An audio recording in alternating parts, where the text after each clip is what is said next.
اعوذ باللہ من الشیطان الرجیم بسم اللہ الرحمن الرحیم۔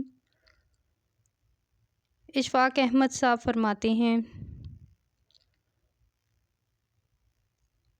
چند دنوں کی بات ہے، میں ایک پروگرام دیکھ رہا تھا اور میں پوری توجہ اس پر نہیں دے پا رہا تھا، چونکہ کان میرے تیز ہیں اور نگاہ اب کمزور ہونے لگی ہے، لیکن وہ بات جو تھی وہ میں نے ساری کی ساری سن لی تھی۔ کوئی ڈاکٹر تھے، ڈاکٹر شاہ۔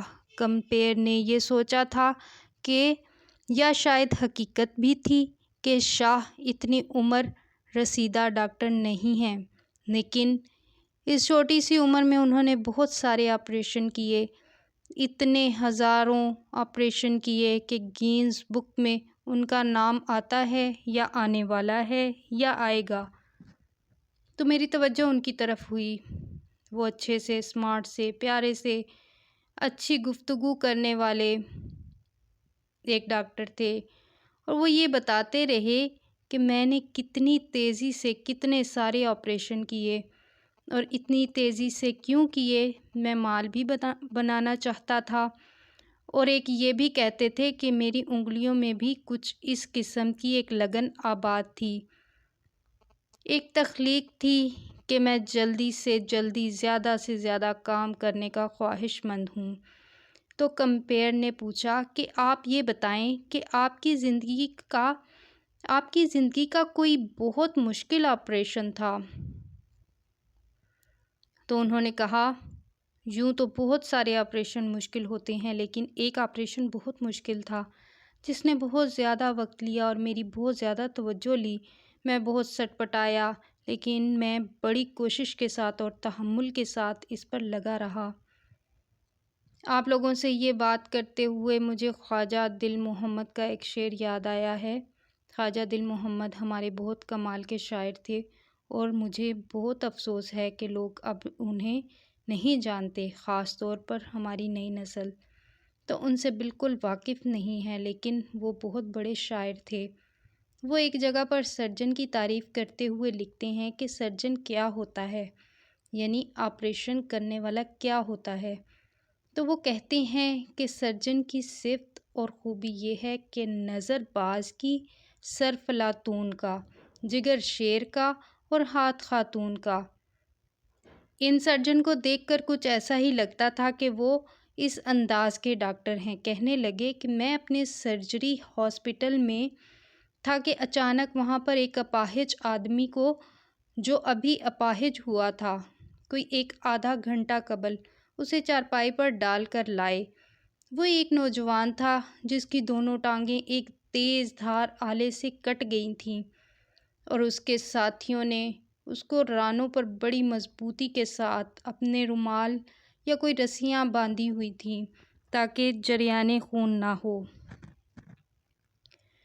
اور وہ جب میرے پاس پہنچا تو میں حیران تھا کہ میں اس کا کیا کروں۔ اس کے فوراً بعد ہی دو آدمی بھاگے بھاگے آئے اور انہوں نے کہا، جی اس کی دونوں ٹانگیں مل گئی ہیں، جس تیز دھار آلے سے کٹی تھی مشین میں کام کرتے ہوئے، اس کی دونوں ٹانگیں کٹ کر دور جا گری تھیں۔ تو یہ واقعہ یہ سانحہ گزرا تھا پاکستان اسٹیل ملز میں۔ ایک کوئی بڑا تیز چکر گھوم رہا تھا، کٹاؤ دار، جس میں وہ کام کرتے ہوئے قریب آیا تھا کسی کام کی غرض سے۔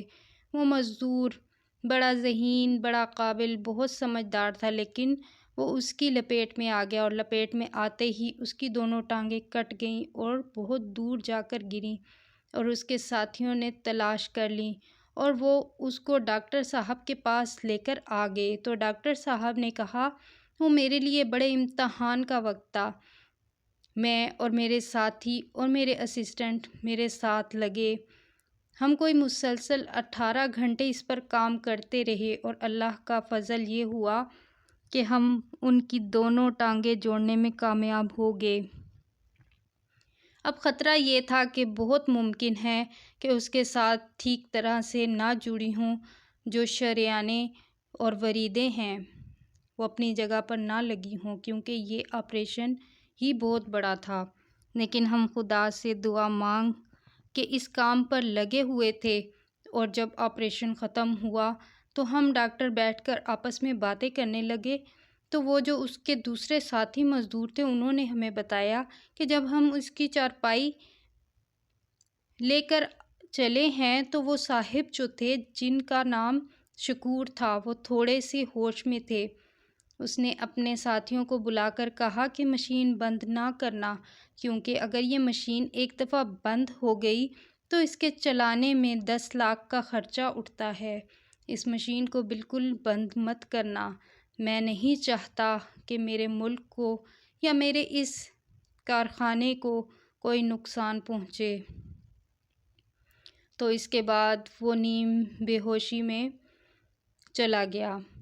اب میرا مقصد اس سارے واقعے کو سنانے کا یہ ہے کہ وہ کون آدمی ہے اور وہ کس طرح سے اس ملک کے ساتھ وابستہ ہے، اور ہم کیا کریں اور کدھر جائیں کہ ہم اس کو سلام کر کے آئیں، اور جب تک وہ زندہ رہے اور ہم زندہ رہیں ہمارے اور اس کے درمیان سلام کا یہ سلسلہ قائم رہے۔ اس قسم کے جو لوگ ہیں انہوں نے پاکستان بنایا ہے، اس کو آگے بڑھایا ہے اور اس کو لے کر چلے اور اس کے ساتھ ساتھ چلتے رہے۔ پھر ایک دردناک بات بھی میں آپ کی خدمت میں ضرور عرض کروں گا، وہ یہ ہے کہ اس کارخانے میں ایک اسٹیل مل میں اس قسم کے پاکستانیوں نے جو اس سے بہتر تعلیم یافتہ تھے وہاں سے اتنا کچھ کھسوٹا اور جس شدت کے ساتھ لوٹا، اس کی خبریں آپ نے اخباروں میں پڑھی ہوں گی۔ اور وہ خاتون جنہوں نے بڑا اعتراض کیا تھا کہ کیوں میری فوٹو کھینچی گئی ہے، کیا ہو گیا اگر میں نے 10-15 کروڑ نکال لیا ہے تو۔ السلام علیکم ورحمۃ اللہ وبرکاتہ۔ ویڈیو پسند آئے ویڈیو کو لائک کر دیجیے اور چینل کو سبسکرائب کر دیجیے گا۔